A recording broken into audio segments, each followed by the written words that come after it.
Jangan berburu kepada jin. Ini ibu-ibu ini masih banyak yang baca doa minta berteman dengan jin. Banyak. Amin, amin. Wa qaddim lana minal jinni ma'aliman, amin. Apa artinya?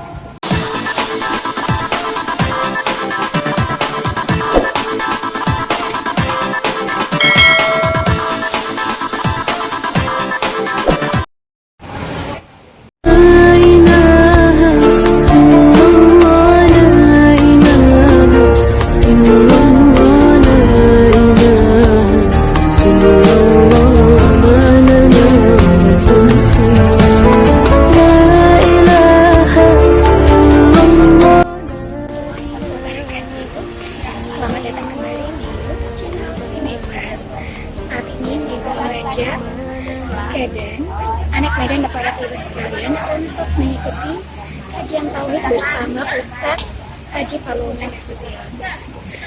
Mohon dibantu untuk dukungannya, subscribe, like, comment, dan share.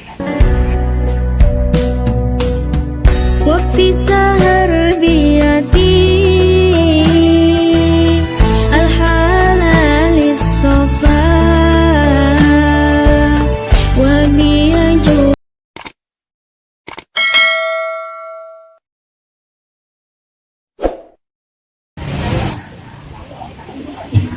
Kita awali kajian kita ini. Sesudah tadi dengan mu'allimah, kita lanjutkan kaji tauhid. Kita awali dengan zikir. Astagfirullah, astagfirullah,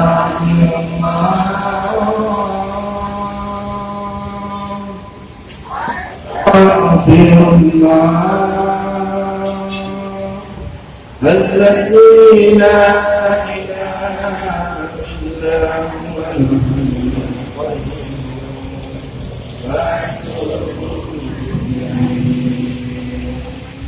أستغفر الله أستغفر الله أستغفر الله الذي لا إله إلا هو الحي القيوم وأتوب إليه اللهم صل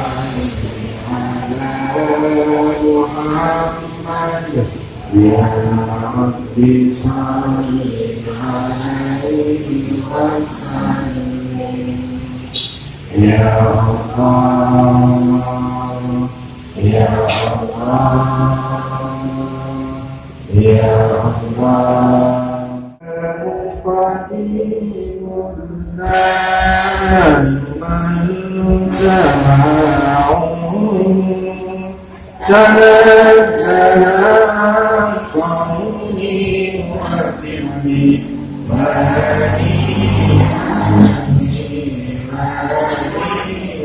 Assalamualaikum warahmatullahi wabarakatuh.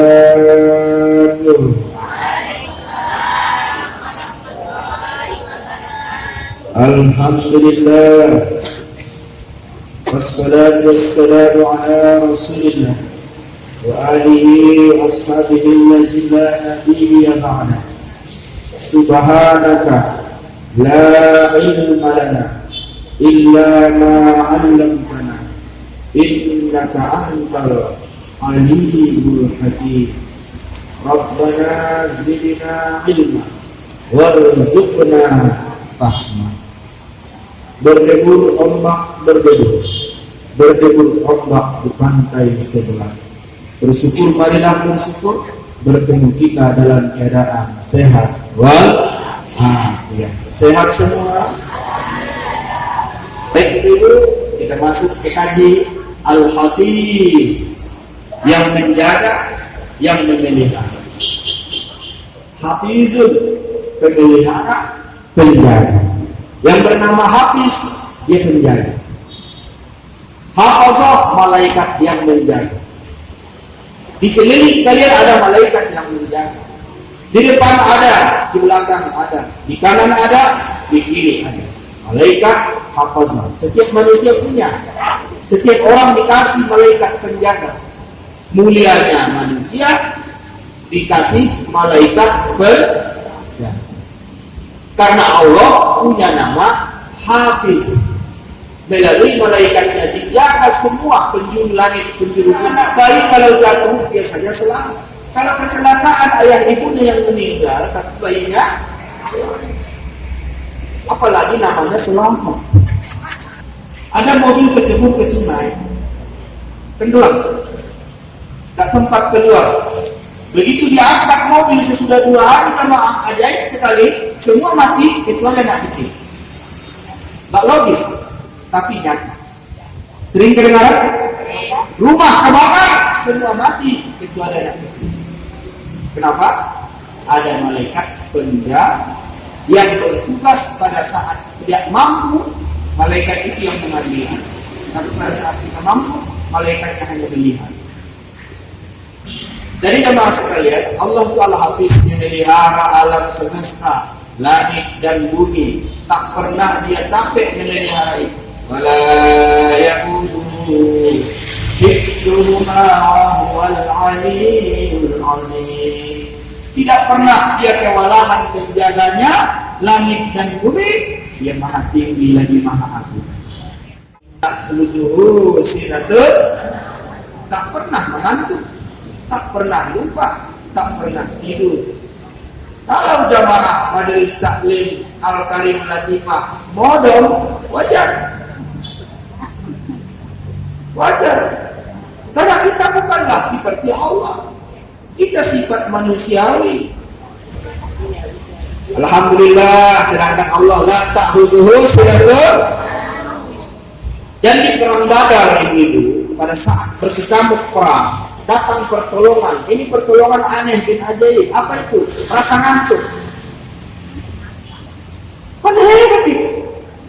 Orang lagi perang Allah buat ngantuk. Jadi macam pendekar mabuk orang berperang, melayang-layang. Tapi ternyata hari itu banyak kepala orang kafir yang terpotong. Aneh bin ajaib. Jadi ngantuk itu nikmat. Alhamdulillah. Nah Allah karena maha penjaga, dia tidak pernah mengantuk, dia tidak pernah tidur, tidak pernah capek, tidak pernah kewalahan. Inna Rabbi ala kulli syai'in hafiz. Sesungguhnya Tuhanku menjaga segala sesuatu, memelihara segala sesuatu. Bukan cuma manusia yang dipeliharanya, hewan, binatang, tumbuh-tumbuhan dipelihara. Semua ada malaikatnya. Wa ma min dabbatin fil ardi illa 'ala Allahi rizquha.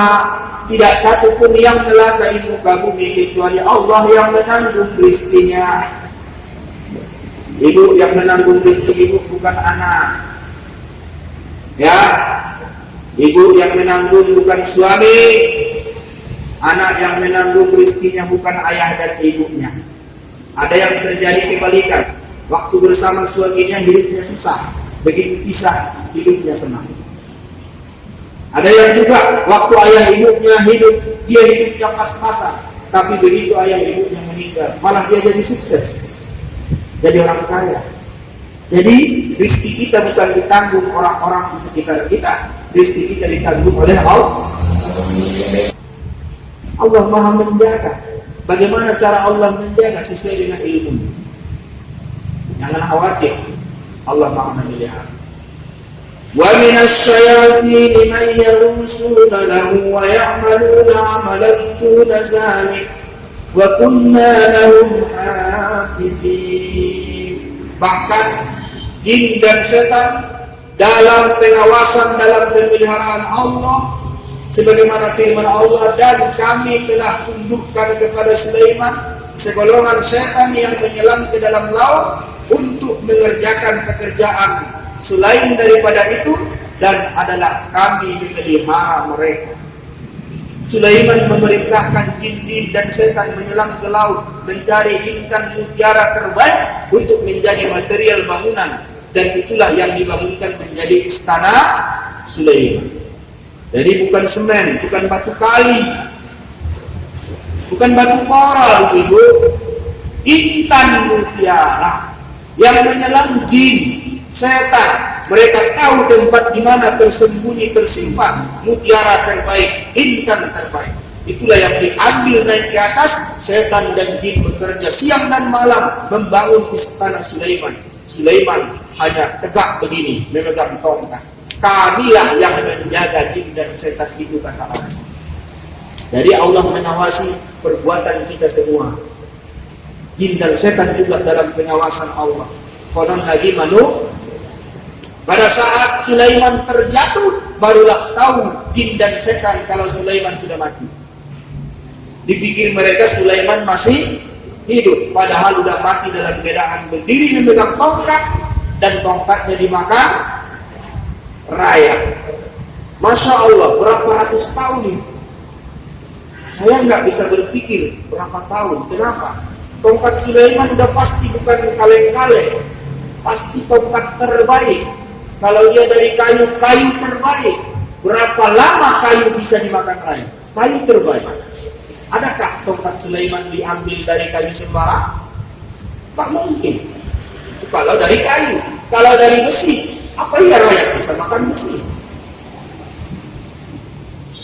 Artinya, saking lamanya lah Sulaiman berdiri mengawasi bangunan istananya, dan setan selama itu menganggap bahwa Nabi Sulaiman masih hidup. Mereka terus bekerja sampai selesai, jatuhlah tongkat, robohlah Sulaiman. Barulah mereka sadar kalau ternyata Nabi Sulaiman sudah lama meninggal. Masya Allah. Artinya jemaah, taklah setan jin mengetahui hal yang gaib semua.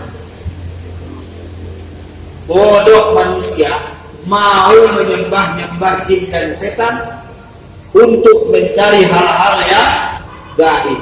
Padahal setan dan jin saja tak tahu kalau Nabi Sulaiman mati. Tak tahu semua itu setan dan jin.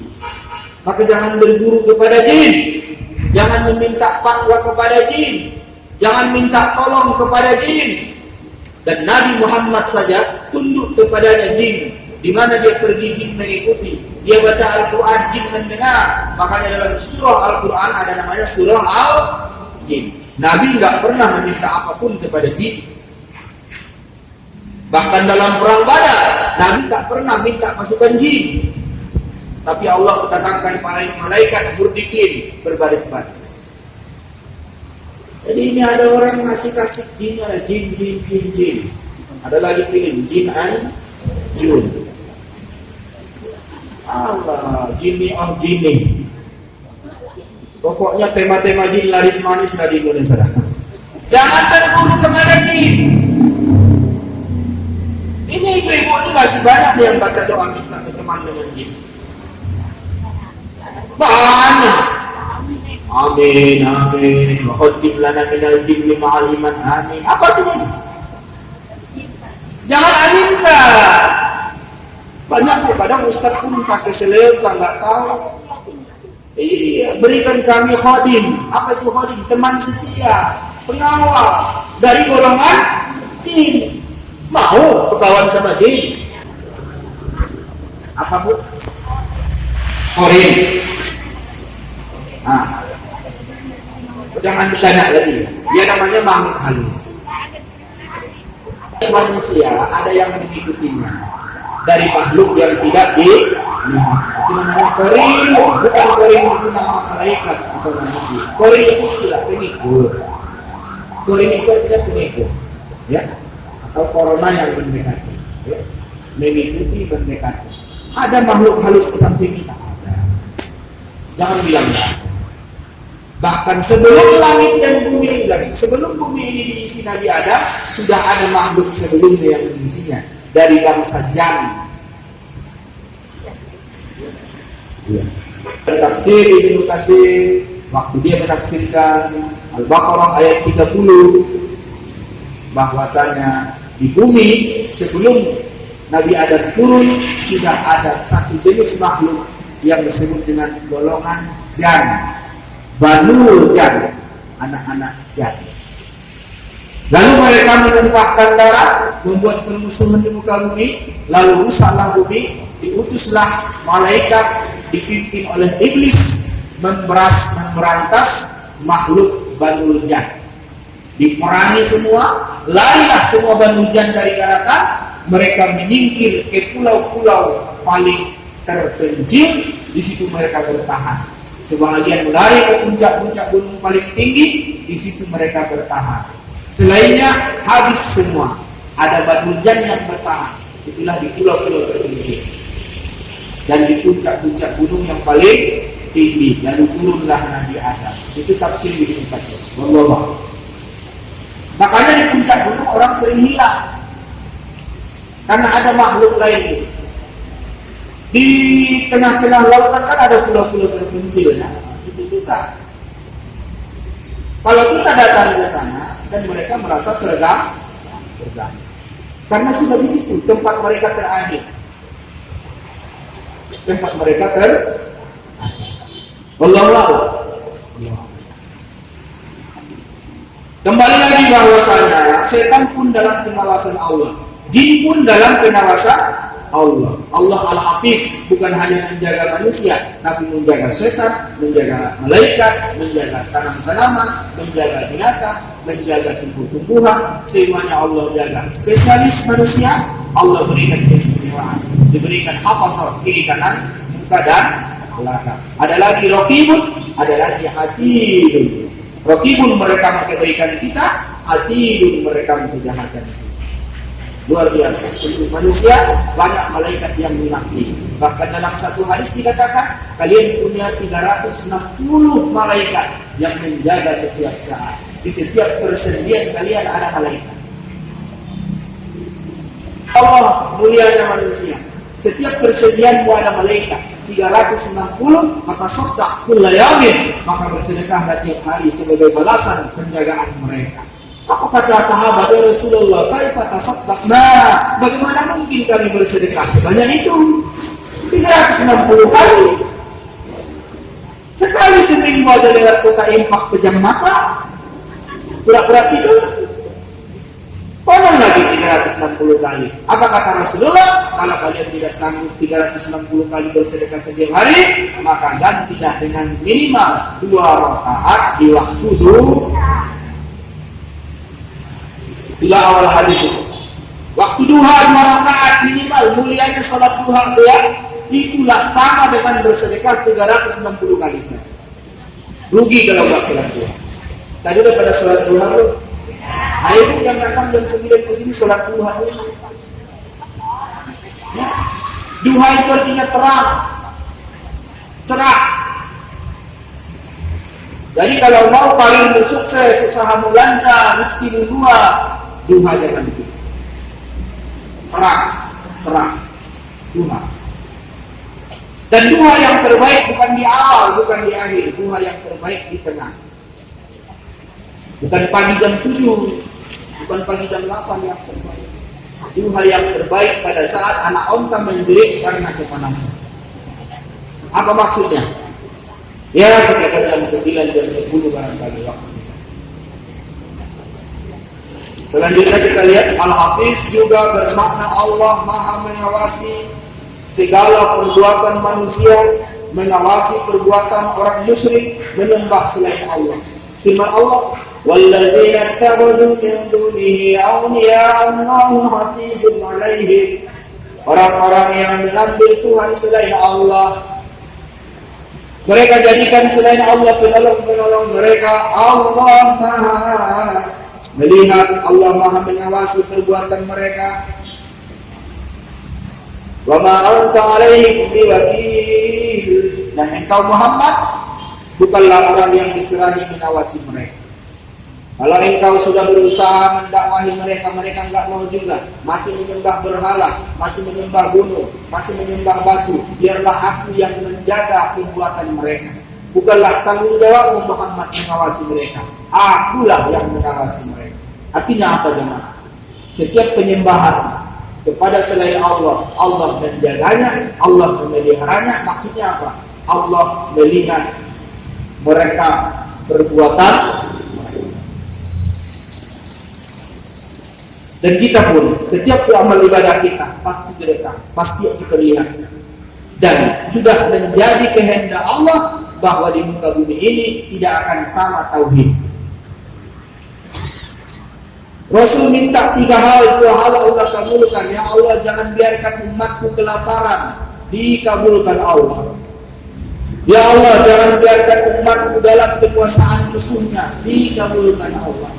Yang terakhir, Rasul berdoa, ya Allah, jangan biarkan umatku terpecah belah. Yang ini yang tidak dikabulkan Allah. Sudah qadarullah, umat Islam akan terpecah belah. Yang kedua, sudah qadarullah bahwa manusia di muka bumi banyak Tuhan. Tuhan agama ini, Tuhan agama ini, Tuhan agama ini, Tuhan agama ini, banyak Tuhan. Makanya muncullah nama terbaik daripada Allah, yaitu Al-Ilahun. Kaji kita di awal ini. Al-Ilahun itu artinya Al-Ilahun, Tuhannya Tuhan. Tuhan sebenar-benar Tuhan. Dan dari kata Al-Ilahun itulah muncul kata Allah.